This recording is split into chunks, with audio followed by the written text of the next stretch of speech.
अजर अमर विकल विकारी अविनाशी अनंत गुणधाम नित्य निरंजन भवदुःख भंजन ज्ञान स्वभावी सिद्ध प्रणाम ज्ञान स्वभावी सिद्ध प्रणाम। जय बोलो पंच परमेष्ठी भगवान की जय।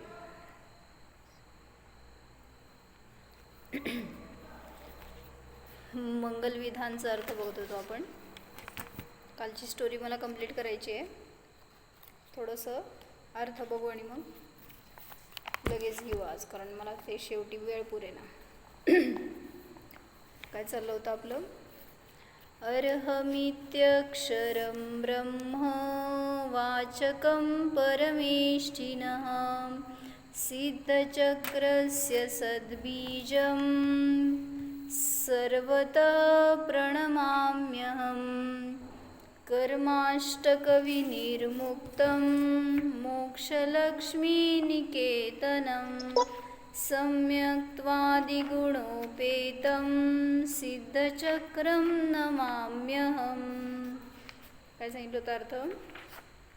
अर्हम हे जे बीजाक्षर आहे तर ते कशाचं वाचक आहे? ब्रह्मस्वरूप परमेष्ठींचं वाचक आहे किंवा परमब्रह्माचं वाचक आहे। पुढे सांगितलं सिद्धचक्राचं सद्बीज आहे, सिद्ध समूह अथवा सिद्ध भाव का उत्तम बीज है आणि ते सर्वतः प्रणमाम्यहम, सर्वतः सर्वांकडून ते प्रणाम करण्यायोग्य आहे किंवा सर्वदा मी त्याला प्रणाम करतो। अहम प्रणमामी, मी नमस्कार करतो। पुढे सांगितलं कर्माष्टक विनिर्मुक्तम, 8 कर्मां म्हणजे ते सिद्ध समूह कसा आहे तर त्या सिद्धांची विशेषणं सांगितली सगळी की ते अष्टकर्मांनी रहित आहेत। कुठले अष्टकर्म? ज्ञानावरण, दर्शनावरण, लिहून घेतलीस की सांग? मोहनीय, अंतराय, आयु, नाम, गोत्र आणि वेदनीय। तर हे 8 कर्म आहेत। या 8 कर्मांनी रहित आणि काय सांगितलं? कर्माष्टक विनिर्मुक्तम मोक्ष लक्ष्मी निकेतनम, मोक्षरूपी लक्ष्मीचं जे निवासस्थान आहे असे ते सिद्ध भगवान आहेत। पुढे सांगितलं की सम्यक्त्व आदी गुणोपेतम, सम्यक्त्व आदी गुणांनी जे उपेत म्हणजे सहित आहेत असे ते सिद्ध चक्र म्हणजे समूह, असं तो सिद्धांचा समूह, त्याला मी नमामी नमस्कार करतो। मग अर्हम एवढा शब्द आपण कुठं वापरतो सांगा? अर्हम आपण रोज वापरतो शब्द, कुठं वापरतो? जसं अर्घ्य चढवताना म्हणलं ना, कुठलंही अर्घ्य चढवताना काय करता हो तुम्ही? ओम रीम, काय असेल ते, ओम रीम श्री आदिनाथ जिनेंद्राय नमः किंवा अर्घ्यम निर्वपामिति स्वाहा। मग तसं ओम रीम श्री आदिनाथ जिनेंद्राय अर्घ्यम निर्वपामिति स्वाहा तुम्ही काय जे म्हणत असाल ते, तर त्याच्यामध्ये ओम रीम, त्याच्यामध्येच अर्हम आणि श्री हे 4 शब्द कशाचे वाचक असतात? तुम्ही जेव्हा ते अर्घ्य म्हणता त्यावेळेस आपलं त्याच्याकडे बुद्धिपूर्वक उपयोग पण नसतो। ज्यांना काय अर्घ्य चढवतोय, काय जे अष्टक चढवतोय त्याच्याकडेच लक्ष असतं। म्हणून सांगायला लागलेत की जे पण 4 शब्द म्हणतो ना त्या 4 शब्दांचे अर्थ आहेत आणि मग त्यामुळं त्यांना सगळ्यांना नमस्कार आहे। काय म्हणले मी? काय म्हणले सांगा? 4 शब्द कुठले? आणि श्री, श्री पण अर्हम पण। हां, ओम रीम जरी तुम्ही जाप करत असताना एवढं म्हणलात ओम रीम अर्हम नमः असं म्हटलं तरी सुद्धा तो जाप पूर्ण आहे। किंवा ओम ह्रीं श्री आदिनाथ जिनेंद्राय नमः असं म्हणलं तरी सुद्धा तो जाप झाला. मग मला सांगा या चारही शब्दांचे अर्थ काय? ओम म्हणजे काय, ह्रीं म्हणजे काय, अर्हम म्हणजे काय आणि श्री म्हणजे काय? ओम म्हणजे पंचपरमेष्ठीचं. ओम म्हणजे पंचपरमेष्ठीचं वाचन. पुढं ह्रीं म्हणजे 24 तीर्थंकर. ह्रीं म्हणजे 24 तीर्थंकरांचा वाचक आहे. अर्हम म्हणजे सिद्ध परमेष्ठीचं वाचक आहे. अर्हम मध्ये पण पंचपरमेष्ठी घेतले किंवा मग सिद्ध परमेष्ठी घेतले. आणि श्री म्हणजे हा मोक्ष लक्ष्मी. बरोबर, अनंत गुणांची लक्ष्मी जी अंतरंगामध्ये आहे.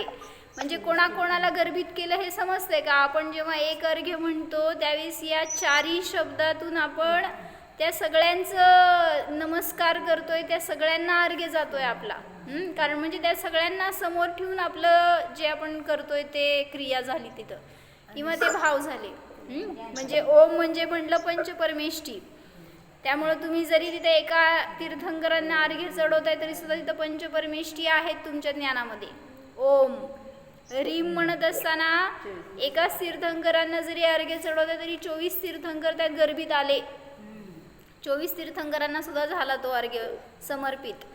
ओम ह्रीं अर्हम म्हणत असताना पंचपरमेष्ठीमध्ये आले सगळे, पण तरी सुद्धा स्पेशली सिद्ध हे आदर्श, सिद्ध हे आपल्यासाठी लक्ष्य आहेत, आपलं ध्येय आहेत. त्यामुळं एक ते सिद्ध म्हणा किंवा आपला स्वभाव सिद्ध म्हणा, त्या सिद्धांचं वाचक म्हणून अर्हम असा शब्द घेतला. आणि काय घेतलं? ओम ह्रीं अर्हम आणि श्री म्हणजे काय म्हटलं होतं? अनंत गुणांची लक्ष्मी स्वरूप असा आपला केवल ज्ञान स्वभावी आत्मा. श्री म्हणजे अनंत ज्ञान सुद्धा होतं. त्यामुळं या सगळ्या विशेषणांनी सहित असणारा आपला आत्मा, त्याला सुद्धा आपण लक्ष करून अर्घ्य चढवतोय. म्हणून एका तीर्थंकरांना जरी चढवतोय तरी सुद्धा तिथं आपल्याला या सगळ्यांची भूमिका आली मागं. म्हणून तुम्ही जरी जाप करताय ना तरी एवढं केला तरी सुद्धा सफिशियंट की ओम ह्रीं अर्हम नमः. म्हणजे आता स्टँडर्ड आहेत ते चांगलेच आहेत की सगळे जे महावीर भगवंतांचा जाप म्हणा किंवा आदिनाथ भगवंतांचा जाप म्हणा, जे पण करणार ते जसं आपण तिथं गाईड केलेलं आहे तसंच करणार की. पण या मंत्रामध्ये सुद्धा संपूर्णता आली. ओम ह्रीं अर्हम नमः किंवा पंचपरमेष्ठींचं वाचक असल्यावर जे काय तिथं असेल त्या सूत्रामध्ये त्यानुसार. तर मला सांगायचं होतं की जे सिद्ध समूह आहेत ते कसे आहेत? 8 कर्मांनी रहित आहेत, ज्यांना की अनंत सुखाची, अनंत चतुष्टयाची प्राप्ती झालेली आहे, ज्यांचे सगळे गुण शुद्ध रूपाने आता परिणमित होत आहेत. असे ते सिद्ध भगवान माझ्यासाठी आदर्शभूत आहेत आणि त्यांना नमस्कार करून मी माझ्या स्वभाव सिद्धाला जाणत आहे. त्या स्वभाव सिद्धाला मी नमस्कार करतो.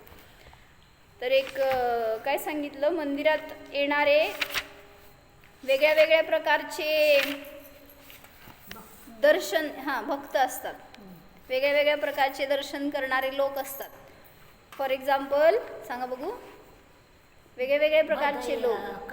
नाही ते झालं की भदैया, कदैया, मरैया, लढैया, अजून काय सदैया, असे वेगळे वेगळे ते झालं. अजून म्हणले 3 प्रकारचे लोक आहेत मंदिरात येणारे. कुठले कुठले?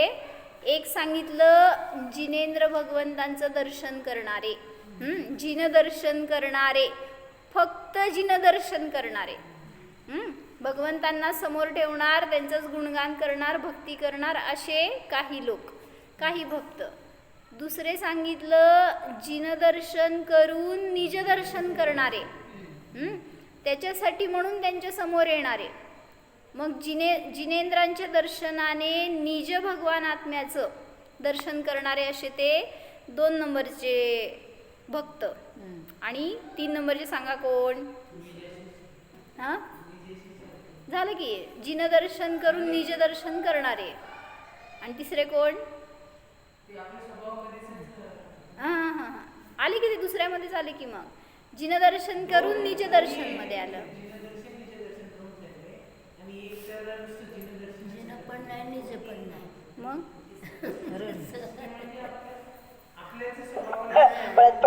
दर्शन करणार आहे. काय? भगवान मी भगवान मी तुमच्यासारखा होणार आहे. ते झालं, ते पहिल्या दुसऱ्यामध्ये आला तो, जो जिनं दर्शन करून निज दर्शन करतोय तो त्याच्यामध्येच आला. तिसरं सांगा ओम.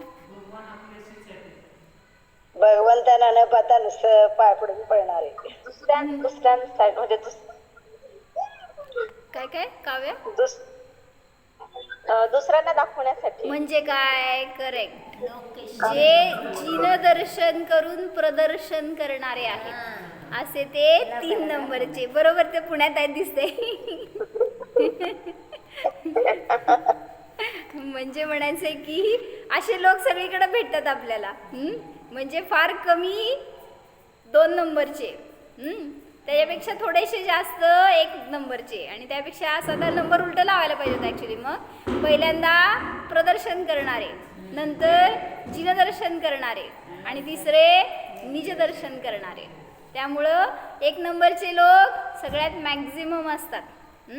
म्हणजे ते प्रदर्शन कोणाला दाखवू देत हेच कळत नाही.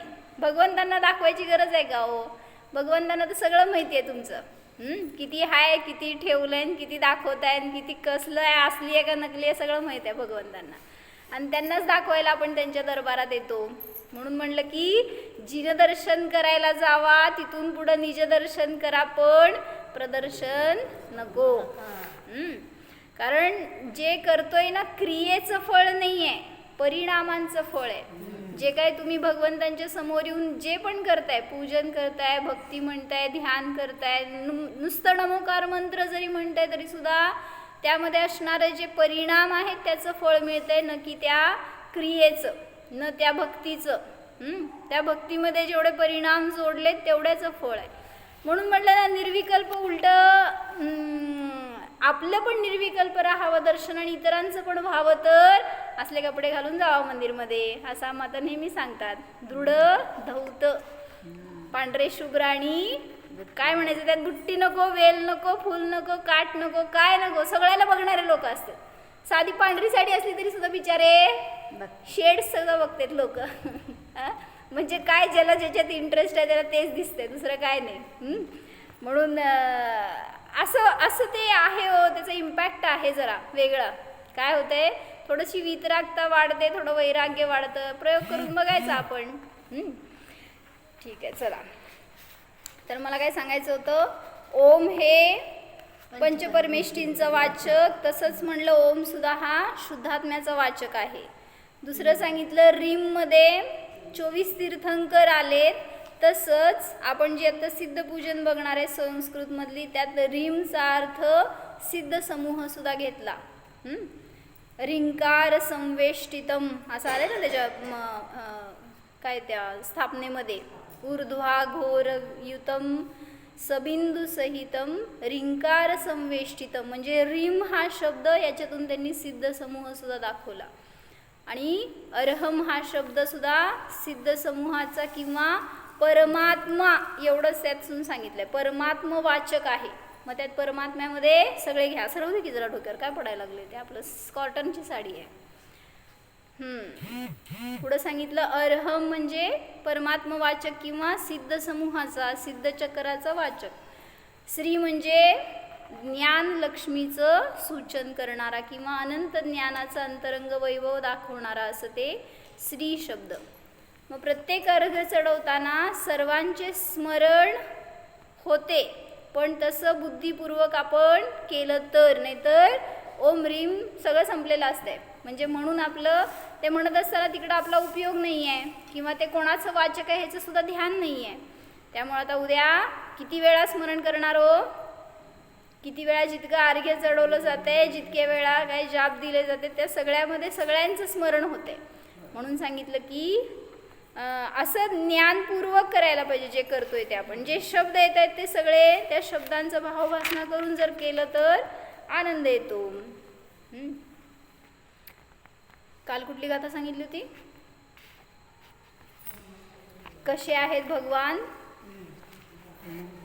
गाथा कुठली सांगितली होती?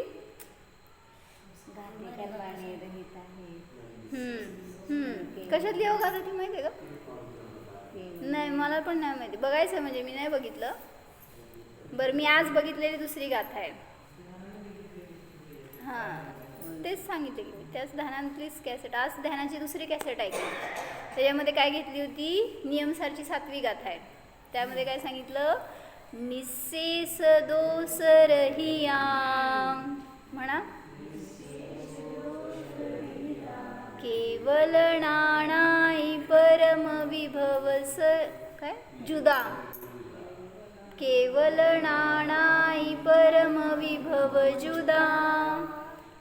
म्हणजे केवल ज्ञान आदी परम वैभवाने युक्त आहेत आणि निस्सेस दोष रहिया, संपूर्ण दोषांनी जे रहित आहेत. सो परम पाउच्चई. म्हणा की सो परम पाउच्चई, ते परमात्मा आहेत. तव्विवरियोण परमप्पाम. तव्विवरियोण परमप्पाम, त्याच्या विरुद्ध जे आहेत ते परमात्मा नाहीत. मग तसा माझा आत्मा पण परमात्मा आहे. निशेष दोष रहिया, केवल नाणाई परम विभव जुदा. सो परमप्पा उच्चई, तव्विवरियोण परमप्पा. मग त्या परमात्म्यांना नमस्कार करतो तेव्हा द्वैत झाला, आणि जेव्हा अनुभव करतो त्यावेळेस तिथं अद्वैत नमस्कार झाला. तर काय सांगायला लागलेत की पूज्य पुरुषों की आराधना से हमें यह काम निकाल लेना चाहिए. म्हणजे स्वतःची अनुभूती करण्यासाठी ते आदर्श आहेत. सिद्धों की इस नमस्कार विधि में हमें अपना ध्यान सामान्य चेतना की अनुभूति तक पहुंचाना चाहिए. जिन आत्माओं ने अपने को निर्मल किया है, किसने किया है? किसने किया है? किन आत्माओं ने किया है? अरिहंत सिद्ध ने, जो परमात्मा हो गए हैं, उन्होंने अपनी आत्मा को निर्मल किया है. उनके अवलंबन से हमारा काम सरलता से बनता है.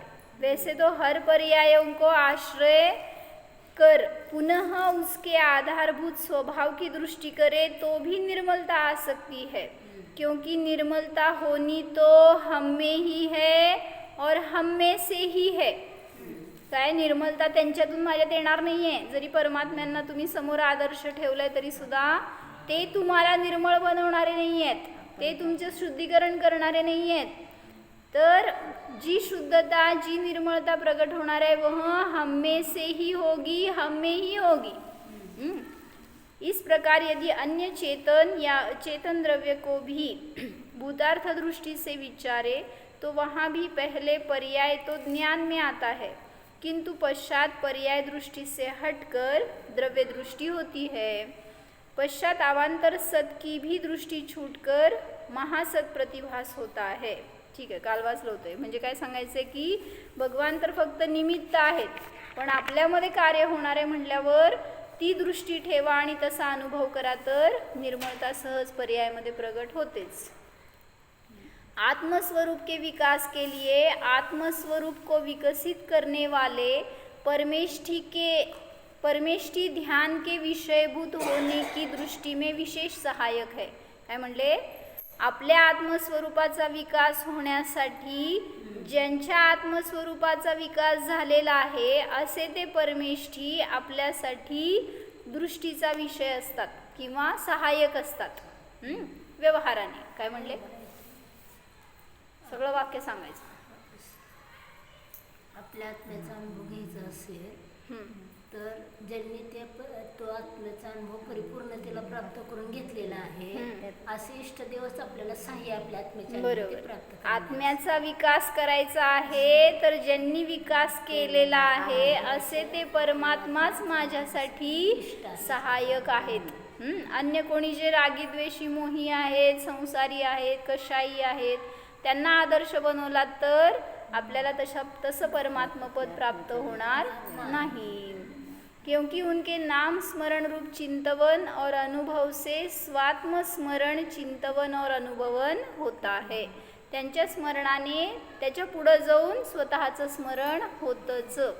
मग भक्तामृतमध्ये असे सगळे अनेक श्लोक आहेत ना ज्याच्यामध्ये की फक्त सांगितलंय स्मरणानेच काय होते किंवा मंत्राने मात्र सगळे विघ्न कसे दूर होतात. नामोच्चारणाने फक्त तुमचं गुणानुवाद तर राहू द्या, तुमचं नामस्मरण केलं. म्हणा की श्लोक कुठला?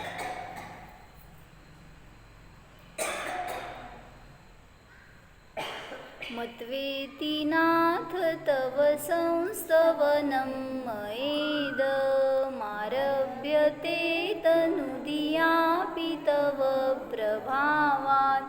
नाही त्याच्यात नाही आहे. त्याच्यात नाही, माग शेवट नाही ते तर आहेतच की, पण इथं आस्तां तव स्तव नमस्त समस्त दोषं त्वत्संकथापि जगतां दुरितानि हन्ति.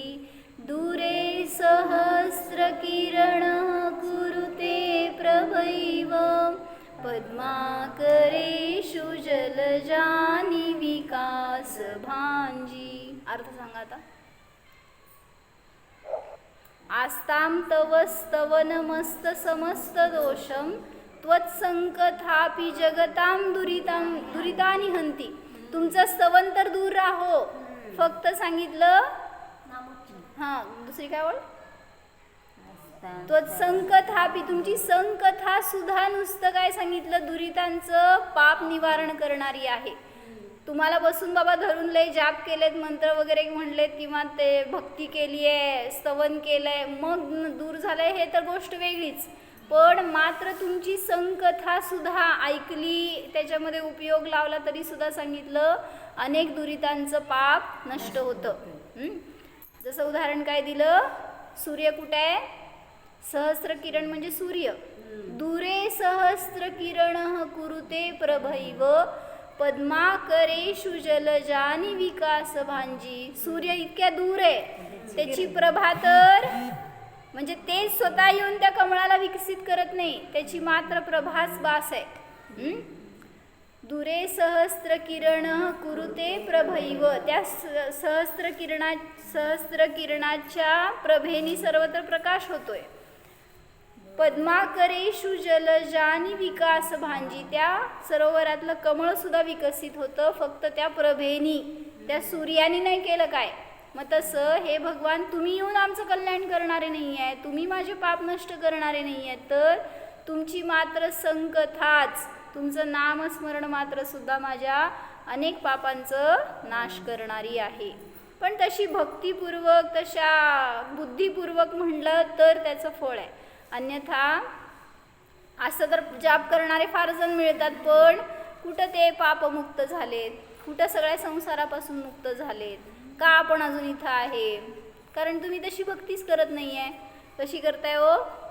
दुकानात बसून भक्ती करताय, परत काय टी व्ही बघत भक्ती करतात, स्वाध्याय करतात, अजून काय काय सगळ्यांचे वेगळे वेगळे क्वालिटी आहेत मला माहीत आहे. परत जाप करणार तर डोळे उघडून जाप करणार, अजून काय हो स्टाईल सांगा सगळ्यांची. प्रदक्षिणा घालत पण जाप कर, प्रदक्षिणा घालत जाप करू देत की, त्याचा काय प्रश्न नाही, पण उपयोग दुसरीकडे असतो हे मला सांगायचं आहे. आणि परवा एकदा त्यांनी पण प्रवचनमध्ये एक पॉईंट सांगितला होता की तुम्ही प्रदक्षिणा घालता तर कसं घालता हो? असं बागेत फिरायला गेल्यासगळं लोक हात सोडून बाहेरून जसं आलेले असते तसेच फिरत फिरत गोल फेरी मारतात आणि बाहेर निघून जातात.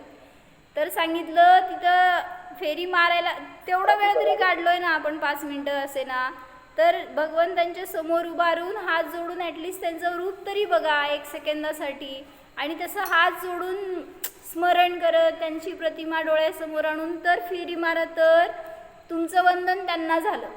नाहीतर म्हणजे आपल्या ज्ञानात ते भगवानच नसतात, नुसतंच त्या भिंतीला फेरी मारली जाते माहिती आहे का. हां, असं आणि त्याला स्पर्श करून पाया पडायचं हे पण चुकीचं आहे. त्या शास्त्राला असं नमस्कार करायचं, हात लावून तर कधीच नमस्कार करायचं नाही, त्याच्यामध्ये प्रविष्ट नावाचा दोष आहे. त्यामुळं म्हणलं ते जिनवाणी असू देत, भगवान असू देत किंवा गुरु असू देत, स्पर्शाने मला त्याच्यातून आशीर्वाद मिळतो आणि ज्ञान होतं आणि सुख होतं, हे सगळी मान्यता चुकीची आहे. म्हणून म्हणलं की भक्ती आहे ना तुमची, इथून नमोस्तू केला तर त्या सिमंदर भगवंतांना पोचला की. स्पर्श करून नमस्कार केला होता का कुंद आचार्यांनी? शेवटी परिणामातून आहे हो शक्ती तुमच्या प्रगट होणार ती. बरं होत. मी काय सांगत होते, फेरी मारताना म्हणून म्हणलं की हात जोडून नमस्कारपूर्वक, ज्ञानपूर्वक, बुद्धिपूर्वक करा जे काय करतोय ते. आणि मग तिथं त्यांची वंदनापूर्वक तसा मी आहे याचं अनुभवन करणं हाच खरा नमस्कार झाला. मंदिरच्या दारात पण उंबऱ्याला पण नमस्कार करून आत जाते, योग्य का नाही? नकोय की तसं करायला, तेच सांगितले होते की मागे एकदा बोलले होते मी. ठीक आहे, जिन चैत्यालय पण एक प्रकारची देवता आहे, पण तरी सुद्धा असं स्पर्श करून नमस्कार करणं ही विधी नाही. ठीक आहे, तर कालची गोष्ट काय झाली होती आपली? कोण होता तो? प्रीतिंकर राजकुमार. स्टडी करण्याचा काय केलं होतं? रात्री भोजन हा, मुनींचं दर्शन करायला. काय? ते चैताल्य आपण एंट्री करतो, पाय पडतो, म्हणजे विनय पण झाला ना तो. हात स्पर्श करून नमस्कार करायचा नाहीये, मी सांगाले की तेच तुम्हाला. सगळीकडे असं जिथं स्पर्श करून नमस्कार करणार तिथं दोष आहे हा. म्हणून तुम्हाला नमस्कार करायचा तर शेवटी भावातूनच करतोय आपण, परिणामातूनच वंदन आहे. दारात उंबऱ्यालाच नमस्कार करत जा. समजून घ्या. चला, तर काय सांगत होते की सेठ आणि सेठानी त्यांच्या पोटी एक पुत्ररत्न जन्मला, जो की तद्भव मोक्षगामी होता, प्रीतिंकर नावाचा. आणि त्याचं यश म्हणा, तेज म्हणा, ज्ञान म्हणा, अनेक गुण म्हणा, कला म्हणा, त्याच्यामध्ये सगळं भरभरून होतं. तर तो त्याच्या ॲबिलिटीवरून काय झालं, राजाकडून सिलेक्ट केला गेला आणि 2 राजकन्यांचा त्याच्याशी विवाह झाला आणि तो राजा बनला. मग त्याला प्रश्न पडला की मी असं या जन्मात काहीच पुण्य केलं नाही आहे की राजपद मिळेल असं, मग का मी असं, मला असं का भोग मिळाले? मुनींना गेला जवळ आणि त्यांच्या प्रश्न विचारला, उदिज्ञानी मुनींना. रंजू काकी माझ्याकडे बघा. तर त्यांना विचारलं की असं मी काय पुण्य केलंय म्हणून मला असं पद मिळालंय, हे सगळं वैभव मिळालं? तर मुनींनी काय सांगितलं की तुला जे काय मिळालं ते या भवातलं नाही आहे, तर पूर्वभवातलं पुण्य आहे. काय केलं होतं? पूर्वभवामध्ये तू एका जंगलामध्ये कोल्हा होतास, जिथं की भक्ष्याच्या शोधामध्ये फिरत असताना तुला काय झालं, मुनिराज येत असताना दिसले, म्हणजे एक गर्दी येत असताना दिसली. आणि तुला काय वाटलं की स्मशानात येत आहेत म्हणजे ते कोणीतरी डेड बॉडी आहे आणि ते आपल्याला खायला मिळणार आता, या विचाराने तू दडून बसला होता तिथं. आणि मग जेव्हा ते मुनींना सोडून बाकीचे सगळे निघून गेले आणि मुनी तिथे ध्यानाला बसले, त्यावेळेस तू समोर गेलास आणि त्यांना खाण्याच्या विचाराने त्यांच्यावर अटॅक केला, झडप घातली. तर त्यावेळेस तुला काय दिसलं, त्यांची अशी प्रसन्न शांत आनंदी मुद्रा पाहून तू प्रभावित झाला आणि तिथं सगळं विसरून बस त्यांच्या चरणाशी, त्यांच्या मुद्रेकडं टक लावून बघत बसला. जेव्हा ध्यान संपलं मुनींचं त्यावेळेस त्यांच्या दोघांमध्ये कॉन्व्हर्सेशन झालं. काय झालं म्हणजे आता काय म्हणायचं, त्याला आप्त वाटले त्या कोल्ह्याला ते मुनी, म्हणजे माझे कोणीतरी आहेत, माझं कल्याण करणार आहेत असं वाटले. सरोज काकी काय म्हणले मी? हो बोलवा, काय म्हणले? ते मुनी होते, त्याला वाटलं की आपलं उद्धार करणार आहेत कोणीतरी, म्हणून तो त्यांच्या समोर जाऊन आपलं दुःख सांगतोय. काय सांगितलं त्यांनी? म्हणाला या जंगलामध्ये मी सगळीकडे फिरतो पण मला पोटभर काहीच खायला मिळत नाही, मला किती दुःख सहन करावं लागतंय, तुम्ही माझा उद्धार करा, मला काहीतरी सुखाचा उपदेश द्या. असं म्हटल्यावर मुनींनी काय केलं, मुनींनी त्याला सांगितलं की तुला सुखी व्हायचे असेल तर एका नियमाचं पालन कर. काय दिला नियम? दिला नाही, सांगितलं की तू रात्री भोजन त्याग कर. उपदेश दिला आणि त्यांनी स्वीकारला. कशाचं काय काय काय काय माहीत नाही, पण तरी सुद्धा मरण आलं तरी चालेल पण मी हा नियम मोडणार नाही, इतकी तयारी कोल्ह्याची. रंजू काकी कोणाची? तर इथंपर्यंत आलो होतो आपण, पण म्हटलं होतं की काय मनुष्य आज असे आहेत की ज्यांना रात्री भोजन म्हणजे काय माहीत नाही आणि त्याग व्रत असतं ते पण माहीत नाही. रात्री भोजन त्याग. त्यामुळं सगळ्यांनी आपलं आपलं शिथिलाचार करून जसं वाटेल तशा प्रकाराने नियमाचं पालन सुरू केलंय. म्हणून तेव्हा कोल्ह्यांनी मान हलवून प्रतिज्ञा घेतली की प्राण गेले तरी सुद्धा मी रात्री भोजन करणार नाही. असा 1 वर्ष म्हणजे मुनी उपदेश दिले आणि निघून गेले. गेल्यानंतर 1 वर्षाचा काळ गेला मध्ये. तर त्याच्यामध्ये त्या 1 वर्षात त्या जंगलामध्ये खूप तुफान काय म्हणायचं दुष्काळ पडला होता. खूप कसलं दुष्काळ म्हणायचं भयंकर दुष्काळ पडला होता. हां, तर तिथं त्यामुळं भीषण गरमी होती. सगळीकडचे नदी नाले तलाव काय असतील सरोवर सगळं सुकून गेलं होतं. एक बूंद पाण्याचा नव्हता कुठं. त्यामुळं सांगितलं की सगळे रानातले त्या वनातले पशु पक्षी सगळे मरून पडायला लागले. आणि मग त्याच्यामध्ये आता पूर्ण जंगल म्हणजे एक वैराग्याचं दृश्य झालं होतं. सगळीकडं मृतदेह पडले होते. आकाशात उडणारे पक्षी सुद्धा उडत उडत परत होते मरून. तिथं असणारे जंगलामधले काय ते म्हशी गाई बैल किंवा हरिण वगैरे सगळे पशु काय झालं त्या पाण्याच्या शोधात फिरत फिरत तडफडून मरत होते. हे सगळं दृश्य भयावह होतं. 1 वर्षापासून एक थेंब सुद्धा पाणी तिथं मिळालं नव्हतं. भोजन नसेल तर चालेल पण पाण्याची आवश्यकता असते. तर आता काय म्हणायचं सगळ्यांचे आतडे पोट पाठ सगळं एक झालं होतं. आता सुकून सगळ्यांचे सांगाडे राहिले होते नुसते शरीराचे. जंगल म्हणजे मृतदेहांचं रान झालं होतं. पशूंचे कष्ट कोण बघतं कोण जाणतं. जसं तुम्हाला कोणाला दुष्काळ पडला मनुष्यांना पाणी नाही आलं नळाला तर काय होतंय ओ सगळीकडं न्यूजच न्यूज. पाण्याने सगळे आकुल व्याकुल झालेत असं तसं. पण इथं मरणारे पशूंना कोण बघणार आहे. असं झालं दुष्काळाचा काळ चालला होता. त्यामध्ये या कोल्ह्याला सांगितलं 3 दिवस झाले पाणी मिळालं नव्हतं. म्हणजे वर्षभरामध्ये कुठे ना कुठं असणार असे थेंबर वगैरे असं कुठं मिळालेलं डबकं मिळालं असं अशा ठिकाणी करत असणार. पण आज 3 दिवस झाले होते त्याला पाण्याचा एक थेंब सुद्धा मिळाला नव्हता. 1 दिवस आपण उपवास केलो तर काय काय होतंय सगळ्याला माहित आहे. त्याला 3 दिवस सलग निरंकार उपवास पडला होता. म्हणजे आपल्याला वाटतं मी उपवास करतो म्हणजे किती भारी मनुष्यगतीमध्ये. ते तिर्यांचे असे न सांगता अनेक उपवास घडतात त्यांच्याकडनं. काय त्यांना कड मिळत नाही आणि काय पाणीचं थेंब मिळत नाही असे अनेक दिवस जातात. पण म्हणून म्हटलं की इथं असताना जे काय करतो त्याचा गर्व नको. साधना म्हणून असावी जे पण आपण करतो त्याचं. तर त्याचे आतडे सगळे सुकू लागले होते. शक्ती क्षीण झाली होती. झोप नष्ट झाली होती. आणि पाण्याच्या शोधामध्ये तो रात्रंदिवस भटकत होता. असे त्याचे अनेक दिवस लोटायला लागले. 3 दिवसांनी तो कसं तरी अडखळ तिकडं फिरतोय तर पाय सुद्धा आता चालेनात. असे 5 दिवस गेले 6 गेले आज 7वा दिवस उगवला होता. आणि आज त्याच्यामध्ये बिलकुल शक्ती नव्हती. इतका तो क्षीण होऊन गेला होता. आणि तरीसुद्धा त्याचं पुण्य म्हणायचं का पाप म्हणायचं कोणाला माहिती. आता त्या 7व्या दिवशी त्याला एक दूरवर गुफा दिसली. त्या गुफेमध्ये विहीर होती. म्हणून म्हटलं की त्या विहिरीत अंधार पडत होता. आणि मग त्याला दिसलं त्या विहिरीच्या कडा कपाऱ्यातनं थेंब थेंब पाणी गळतंय. इतका आनंद झाला बघितल्यावर.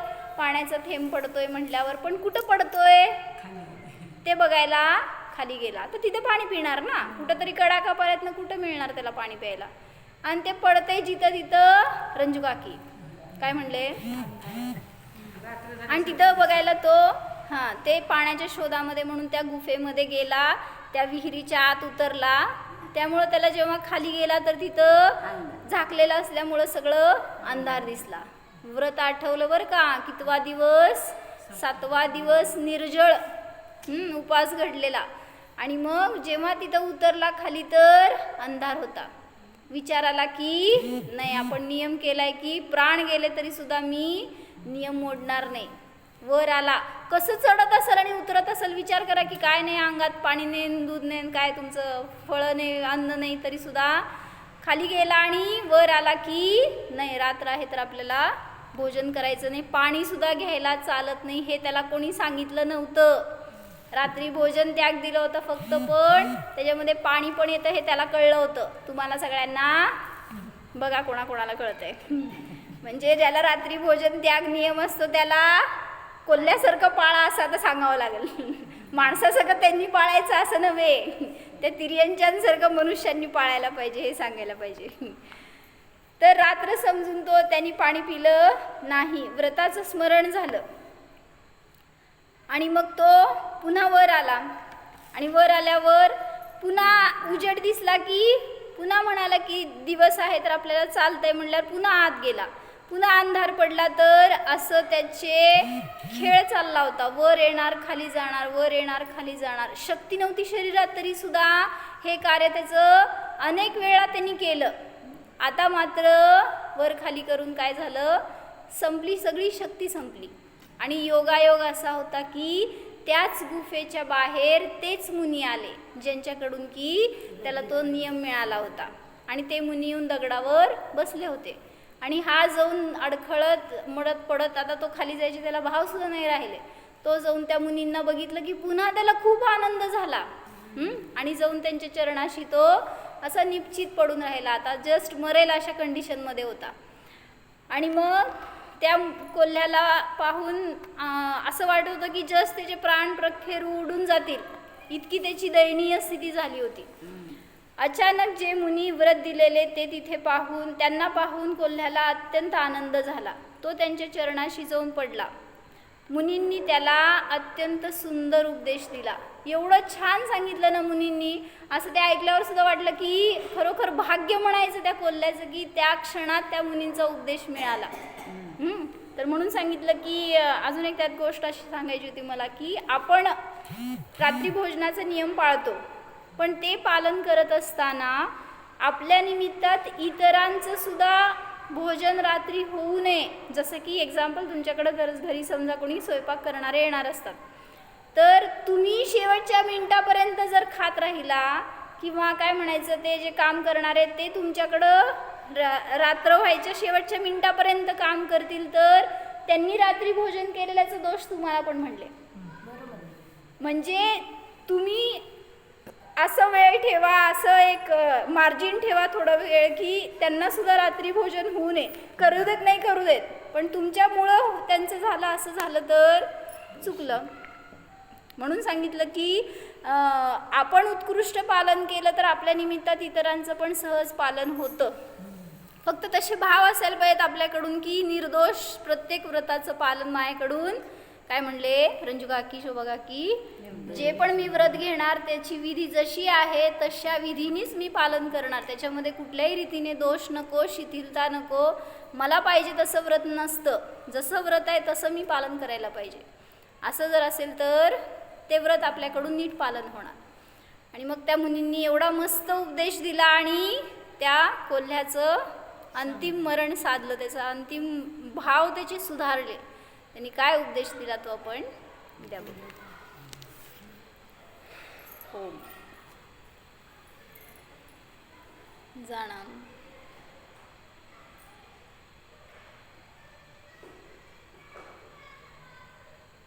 शरीरापासून भिन्न, सर्व दोषांपासून भिन्न, कर्मांच्या उदयापासून भिन्न शुद्ध जीव जाणा. स्वतःचा परमात्म स्वभाव जाणा.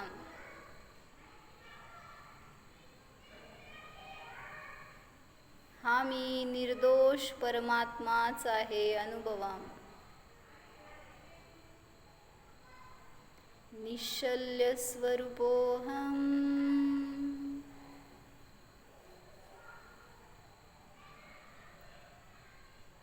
न्यायक स्वरूपोऽहम्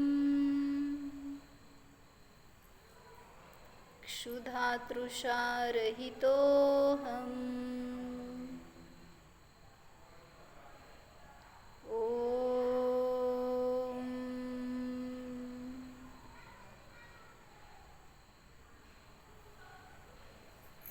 विसर्ज. ताणं नमो सिद्धाय